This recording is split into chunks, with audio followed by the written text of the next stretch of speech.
Divine evening, light bodies, entities, energies, all you bodies of light, the seekers and sojourners of truth, the 144, the chosen of the chosen few.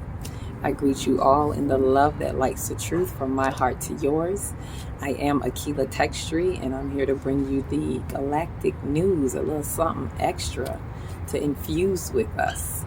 And so this time I want to talk to you about the pyramids, the pyramidic temples that are really us, just to let you know that we are the pyramids and the pyramids are us. So let's get right in, because what I'm sharing with you is something a bit personal. For me to even get the information has to do with unlocking certain codes in your DNA, which is a video I want to do as well about our DNA. But being able to connect to the ancient ones, our ancient ancestors. We can get all, this is all about the book of life within. And so on one of the journeys I took, I was carried back into the pyramids. Apparently, that's where my ancient ancestors are from, in my ancient bloodline. So I come from the pyramids, I'm just saying, all the way from Kemet. I don't know which region of Kemet, but I know it's Kemet. And so I'm here to share some of these informations with you on what was revealed to me. This information you're not going to find in a book. So you're just not going to find it. I never heard of it myself. Most of the information that I even get about Kemet comes from the book of life within me. It's not me reading a bunch of stuff out there. I do get some external information, but most of it is very internal. That's how I know that I know that I know. So I've decided this time to share this pyramid temple information with you. So with that said, let's dive right in. First and foremost, let's note the pyramids are not just a monument that's built for sightseeing. Obviously, think we all know that. It's also not meant to be a temple for the dead. It's not a tomb. Were some used for that in reverence? Yes, but that's not what it was built for. It was not built specifically to be the pharaoh's tomb. There are some temples all around the world. I'm not just talking about Kemet. Like, there are temples, pyramidic temples. If you notice, they all have the same structure. The Mayans, all of that, they are all these temples of cosmic light information infusion exchange. It's really like a light prism. There's a prism within there. And for those who know that some people have studied it, and they know that it's like to harness light in through the temple. And then there's this harnessing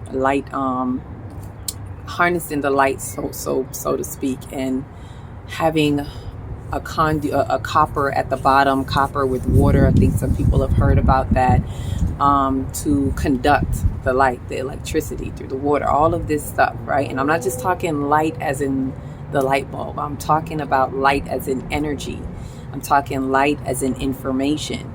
Right, so these were temples that were, you can call like the temples of the gods, so to speak. And the way that they worked in there, as I was carried around and shown, it was like, it's not just any and anybody worked on these temples. You're not just a carpenter and you just gonna come work on these temples. There were certain selected people. I want to say they were like translators. They were scribes. They had to be able to be infused with the light body. Hence, therefore, as it was shown to me, they were people who were working on, the inhabitants were people who were working on the temples themselves, meaning working on their body. Their body is a temple. So the temple, because of their true deep understanding of what the body does, because this is what our body does as conduits of light and energy, we channel the light in, we ground it into the earth. There's a whole light prism going on in the earth. There's energy exchange within the earth. That's why we have an earth chakra. And then it comes back up into our bodies, risen as the risen information, so to speak, or the risen light, risen back to our higher selves. And we transmit that light codes energy back out there. And we essentially, it's like registering what is known back into the unknown, if that makes sense. It's not that the unknown needs our information, because in the unknown everything is already known, but what registers is what is known here. This is how the upgrades on the planet know how to work, and it's all very much an intrinsic design, right? If you can look at it like when someone has to get registered somewhere, it's almost like every time we do this, we're registering energy codes out into the ethers, and it's being transmitted back and forth. This is energy that is constantly existing within each and every one of us, individually, collectively. This is how we each play a part in helping with the re-evolution of the earth. So with that said, this is why it's no such thing as too overly populated. The more populated we are, the more that there are conduits of energy on the earth, the faster information is traveling. This is why frequencies are getting turned up. This is why information is traveling faster and faster and faster, for those who understand. So understand that you are a temple in itself. So through studies, our ancient ancestors who knew this, who got wisdom through the gods, meaning the gods within themselves, and of course whatever entities and deities that were visiting at those times that could have visited, because they could visit before the, let's say, the age of the ram, right? And that has to do, I'm going to do a whole different segment, that's a story for another day, on the different ages, and you will understand why they kind of stopped being so hands-on and present after the age of the ram, because everything is will, everything is by choice, and we as a people have a choice. And at the age of the ram, we made certain choices as a people. So with that said, they had more entity, more help, more, let's say, galactic and cosmic exchange coming in, and with that understanding, they were able to build a replica of the temple of themselves as an actual temple, physical building, so to speak, a physical construction. I'm trying to find the right word. A structure. There we go. A physical structure. That was able to harness this light and information. So it's really doing what we do in our bodies, but on a bigger scale. So the workers in there are people that have already been working with their bodies, and they're able to go in, as this is, I'm just sharing now with you with what I was shown, as they're working on the walls there. Each of them have a piece. There are different scribes in there, and they each have a piece. And they're getting the information, and they're putting, this is what you see that are on the walls. These stories are not just written just to tell a story, but it is the actual working of the light. It's the actual light prism that is working within the temples. Just like we have a light prism within us that's working, there's a light prism that is on that level that is working within those temples. And that is the different bodies that are in there, the different light workers, entities, cells, as I like to call them, because just like we have cells within our body, we too are cells on the body of the earth.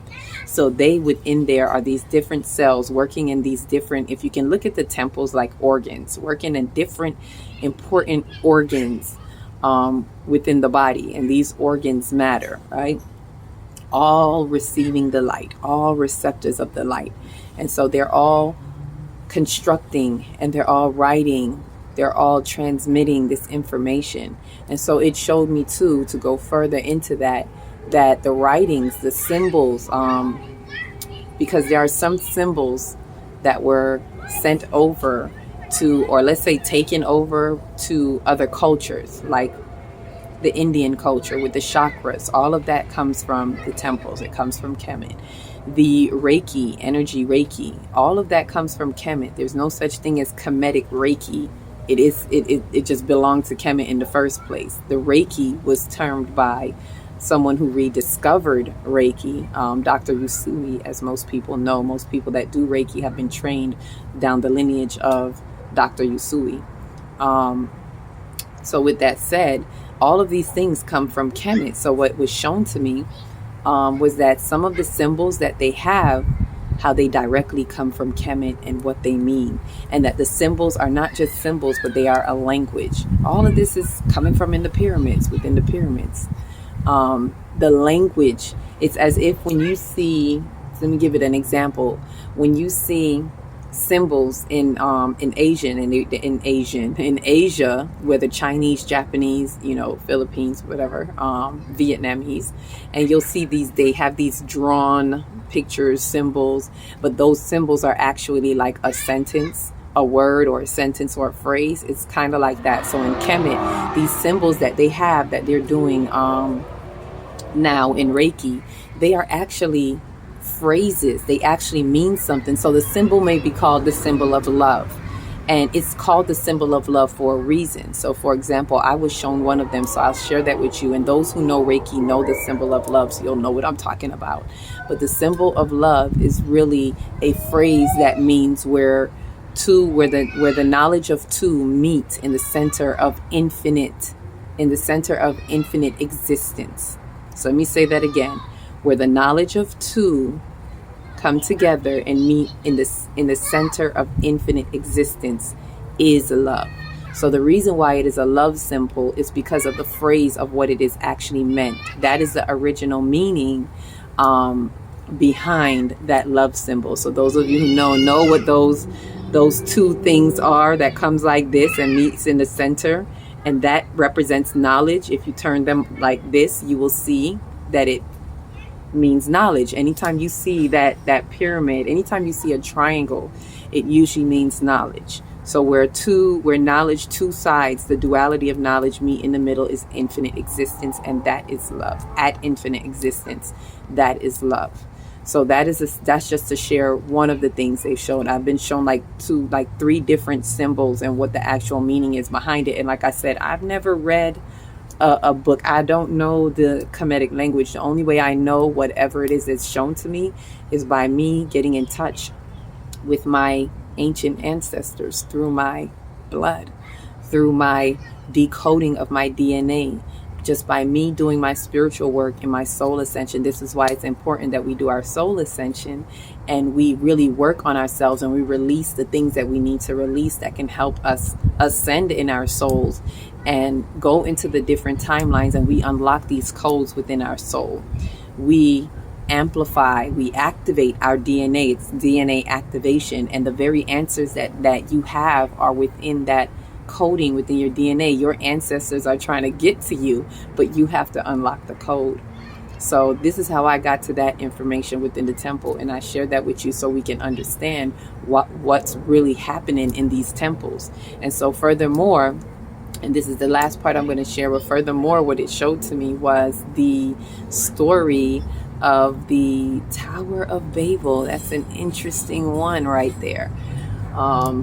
That how this ties to that, because as the story is told to us, it is usually about this one building that was being built. So what I want to sum this up so that we really understand what these pyramid temples were, right? These are the temples of knowledge. This is how they communicated. If you're listening to what I'm saying about how we transmit information out. So not only does information and light come in, but you also transmit information out.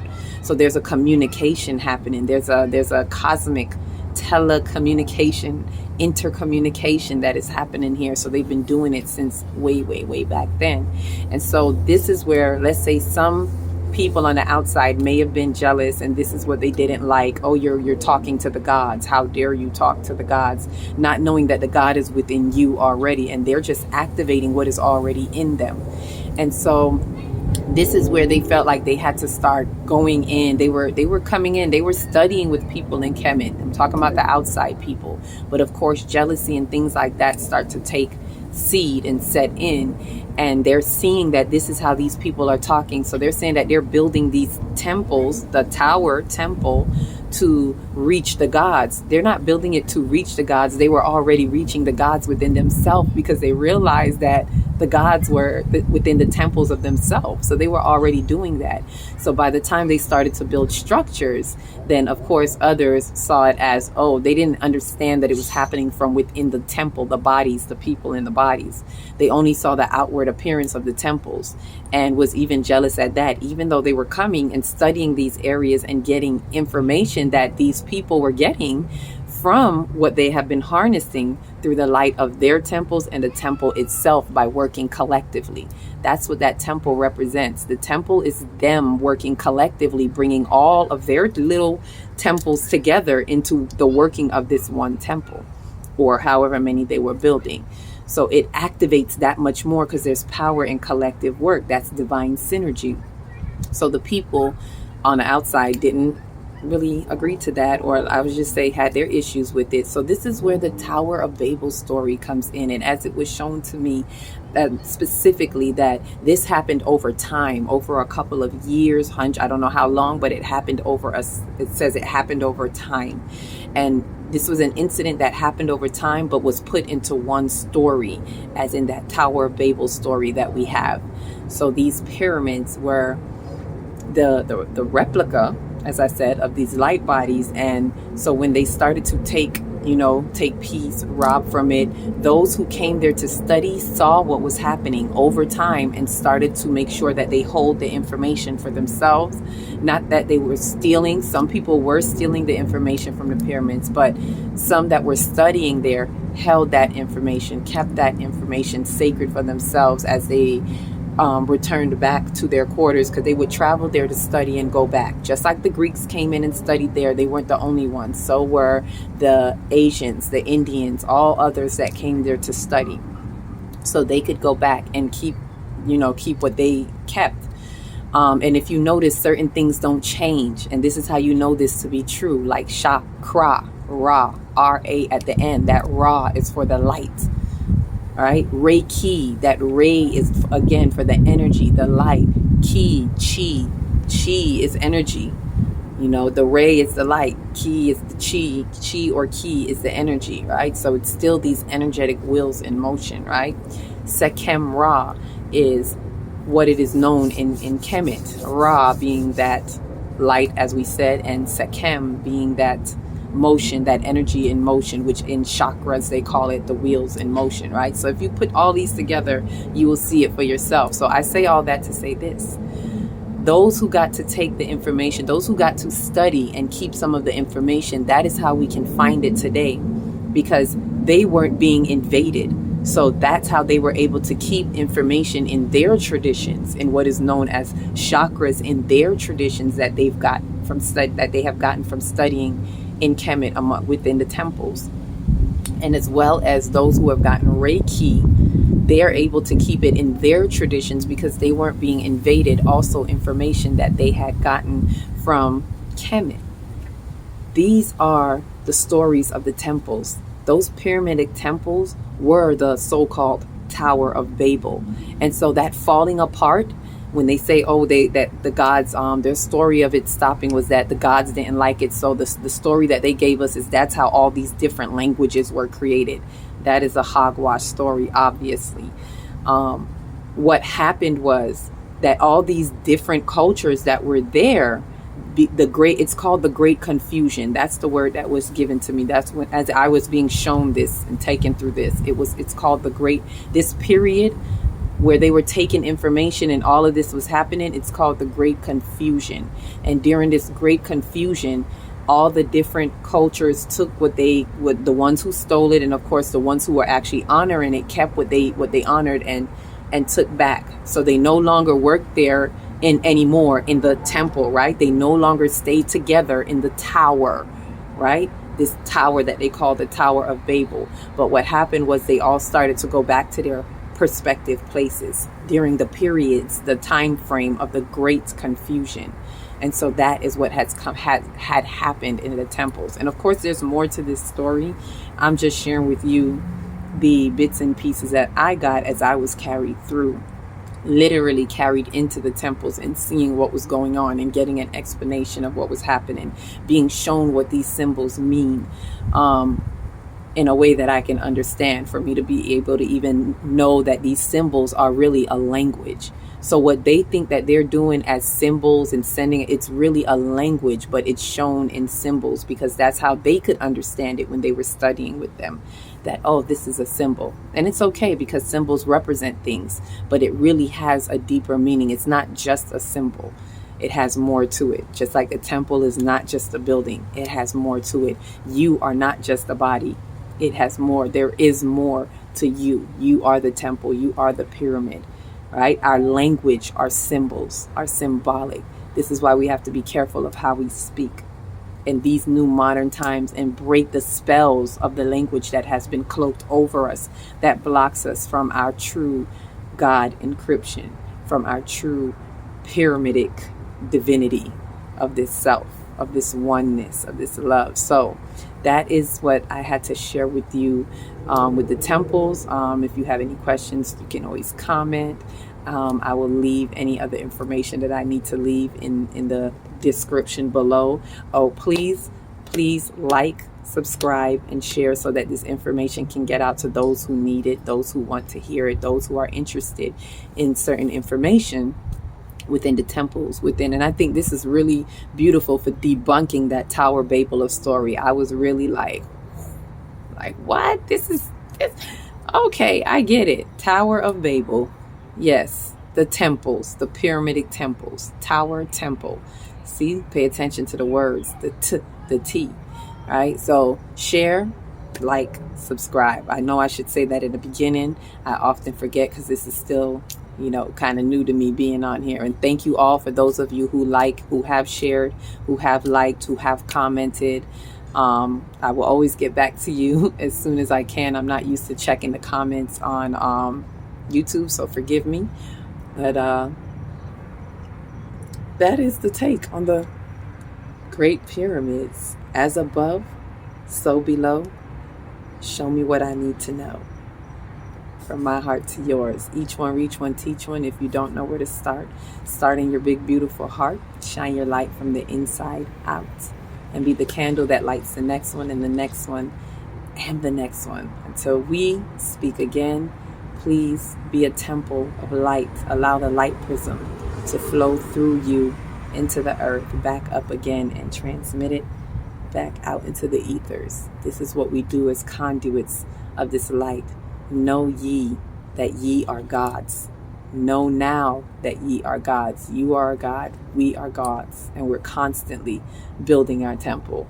So I say to you, just as the ancients, ancestors have built the pyramids in those great times, so too do we build the pyramids within our own minds. And so it is.